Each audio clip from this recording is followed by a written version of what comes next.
ठंड में जब तक इस सब्ज़ी को एक बार बना कर के खा ना लें तब तक तो ऐसा लगता है कि इस बार तो हमने इस सब्ज़ी को बनाया ही नहीं है। तो आज मैं इसे ही बनाने वाली हूँ और सबसे ख़ास बात ये है कि इसमें ना मलाई का इस्तेमाल हुआ है ना काजू का इस्तेमाल हुआ है, लेकिन फिर भी ये खाने में बहुत ही लजीज और जायकेदार लगती है। तो चलिए इसे बनाना शुरू करते हैं। तो सबसे पहले मैंने देखिए मीडियम साइज़ के 2 टमाटर ले लिए हैं, लेकिन आपको ध्यान रखना है कि टमाटर एकदम सुर्ख लाल होने चाहिए। और मैंने इसे फ्लेम के ऊपर चढ़ाया है थोड़ा सा पानी डाल करके, और इसके अंदर डाल दी है मैंने 1 चम्मच कश्मीरी लाल मिर्च डाली है और साथ में 1 चम्मच मैंने तेल डाला है।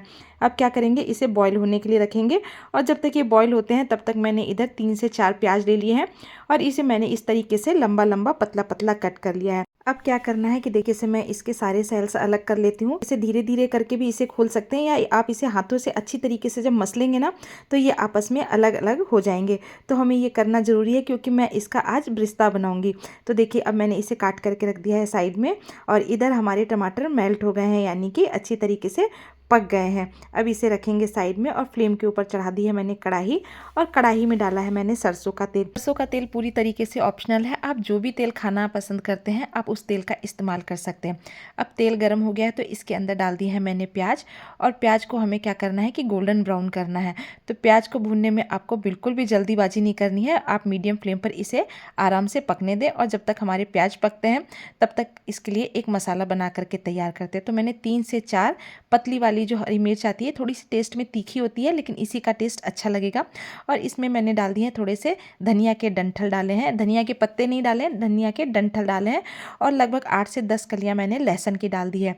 और अगर आप अदरक खाते हैं तो आप अदरक का एक टुकड़ा जरूर से इसके अंदर ऐड करें। अब देखिए मैंने इसे मोटा मोटा कूट लिया है, तो इसे इसी तरीके से आपको कूटना है। अब इसे रखेंगे साइड में, और इधर हमारे प्याज भी धीरे धीरे करके पकने लग गए हैं, यानी कि गोल्डन ब्राउन। आपको ध्यान रखना है कि प्याज ज़्यादा नहीं जलने चाहिए, यानी कि इसे गोल्डन ब्राउन ही होना है इस तरीके से। तो इस तरीके से आप इसे साइड से किनारे लगा दें। जब ये गोल्डन ब्राउन हो जाए तो इससे क्या होता है ना कि तेल सारा इसमें से रिलीज़ होने लग जाएगा। तो इस तरीके से आप थोड़ा सा इसे किनारे पर कर दें और इसके बाद आप इसे धीरे से निकाल लें। अब पके हुए टमाटर ठंडे हो गए थे तो मैंने डाल दिया है इसे जार के अंदर, और साथ ही में जो प्याज हमने भून करके रखे थे तो लगभग 2 चम्मच के आसपास मैंने इसे टमाटर के अंदर डाल दिया है, और साथ में 1 चम्मच भर करके खरबूजे के बीज ऐड किए हैं।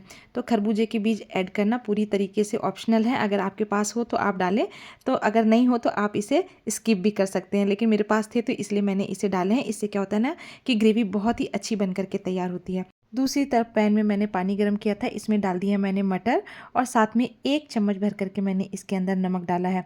तो अब हमें इसे अच्छी तरीके से उबालना है, यानी कि 2 से 3 मिनट तक आप इसे उबालें। तो इससे क्या होता है ना कि मटर बहुत ही आराम से सॉफ्ट हो जाते हैं, और मटर जब तक हमारे उबलते हैं तब तक हम आगे की तैयारी कर लेते हैं, यानी कि मसाला तैयार कर लेते हैं। तो मैंने तेल डाला है, साथ में जीरा डाला है, 2 तेज पत्ते डाले हैं, 1 छोटा सा टुकड़ा मैंने दालचीनी का डाला है, और साथ में 2 हरी इलायची को मैंने खोल करके डाला है। और जिस मसाले को हमने कूट करके रखा था, यानी कि हरी मिर्च, धनिया और साथ में लहसुन की कलियों को हमने कूटा था ना, इसे डाल देंगे तेल के अंदर। और तेल के अंदर डालने के बाद आप इसे फटाफट से चलाएं, नहीं तो क्या होगा ना कि ये तली में चिपकने लग जाता है। तो इसे आपको इसी तरीके से चलाना है। अब हम क्या करेंगे कि 1 मिनट इसे पका लेने के बाद इसके अंदर जो प्यूरी हमने बना करके रखी थी, यानी कि जो टमाटर हमने पीस करके रखे थे, इसे डाल दिया है मैंने इसके अंदर। और अब हमें क्या करना है कि इसे पकाना है। तो इन मसालों को हमें ज़्यादा नहीं पकाना है, यानी कि इस समय हमें सिर्फ इसे इतना ही पकाना है, 1 या 2 मिनट तक आप इसे पकाएं। और अब हम इसके अंदर कुछ मसाले ऐड करेंगे। तो टेस्ट के अकॉर्डिंग मैंने इसके अंदर नमक डाला है, साथ में मैंने इसके अंदर डाला है आधा चम्मच भर करके हल्दी पाउडर डाला है, 1 चम्मच धनिया पाउडर डाला है, और इसके बाद मैंने इसके अंदर डाल दिया है लगभग आधा चम्मच तीखी वाली लाल मिर्च डाली है। अब इस समय हमें सिर्फ इसमें इतने ही मसाले मिलाने हैं, और अब हमें इसे पकाना है अच्छी तरीके से जब तक कि इसमें से तेल रिलीज़ ना होने लग जाए। तो फ्लेम को आप अभी मीडियम फ्लेम पर रखें और धीरे धीरे करके मसालों को पकाएं। अब मैंने मार्केट से 200 ग्राम का पनीर का एक पैकेट मंगाया है। आज मुझे टाइम नहीं था इसलिए मैंने घर में पनीर नहीं बनाया है, नहीं तो मैं हमेशा घर का बनाया हुआ पनीर इस्तेमाल करती हूँ। लेकिन कभी कभी हमें मार्केट का पनीर भी इस्तेमाल कर लेना चाहिए ताकि हमें पता चले कि इसका टेस्ट कैसा होता है। अब देखिए इस तरीके से मैंने इसे छोटे छोटे टुकड़ों में काट लिया है। आप जिस भी साइज़ में और जिस भी शेप में काटना चाहें आप उस तरीके से काट सकते हैं। अब मैंने इसे उबलते हुए मटर के अंदर डाल दिया है। तो देखिए इस तरीके से डालने से क्या होता है ना कि एक तो पनीर बहुत ही नरम बन करके तैयार होता है, और पनीर बिल्कुल भी चुई नहीं होता है। यानी कि बहुत बार अब जब हम पनीर खाते हैं तो हमें थोड़ा सा टाइट सा लगता है, तो इस तरीके से आप पनीर मटर में डाल दें या फिर गर्म पानी में डाल करके रखें, तो उससे क्या होता है ना कि पनीर बहुत ही सॉफ्ट रहता है। अब देखिए इधर मसाला भी पक गया है, यानी कि इसमें से तेल रिलीज़ होने लग गया था। तो अब मैं इसके अंदर डाल दूँगी मटर और पनीर। तो आज मैं बना रही हूँ मटर और पनीर की सब्ज़ी। अब तक तो आप अच्छी तरीके से समझ गए होंगे कि आज मैंने मटर और पनीर की सब्ज़ी बनाई है। और इसके अंदर जो प्याज हमने गोल्डन ब्राउन करके रखे थे, इसे डाल दिया है मैंने इसके अंदर। तो आधा प्याज तो हमने मसाले में पीसने के काम में ले लिया था और बचे हुए प्याज को मैंने डाल दिया इसके अंदर। अब इस मसाले को हमें अच्छी तरीके से चला लेना है, यानी कि मसाला, पनीर और मटर हमें आराम से भूंजने हैं कम से कम 2 से 3 मिनट तक, ताकि जो पनीर में मसाले की खुशबू है और टेस्ट है वो अच्छी तरीके से आ जाए। तो देखिए जितनी देखने में अच्छी लग रही है, ये खाने में भी उतनी ही सुपर टेस्टी है। और घर में जब भी पार्टी हो तो आप इस तरीके से बनाएं, सभी लोगों को बहुत पसंद आएगी। या ऐसे भी अगर आप बनाना चाहें तो आप बना सकते हैं।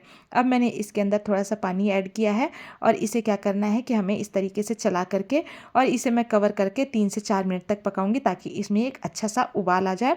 और उबाल आने के बाद ये सब्ज़ी थोड़ी सी हमारी गाढ़ी हो जाएगी।